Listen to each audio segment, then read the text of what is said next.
گے۔ اور جامع ترمذی کے اندر دوسری حدیث میں اللہ کے رسول علیہ السلام نے ایسے لوگوں کے بارے میں فرمایا تھا، یحشر المتکبرون یوم القیامہ،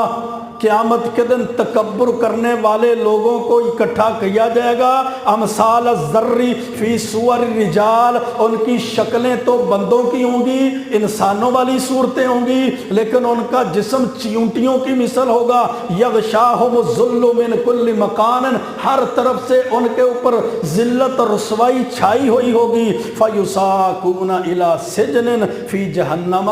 جہنم کے اس گڑھے میں ڈال دیے جائیں گے، یسمى بولس، جس کو بولس کہتے ہیں، تعلوہم نار الانیار، جہنم کی آگیں ان کے اوپر جناب چڑھی ہوئی ہوں گی، سب سے بڑی آگ ان کے اوپر ہوگی، یسقون من عصارۃ اہل النار، وہ جہنمیوں کا خون اور پیپ ان کو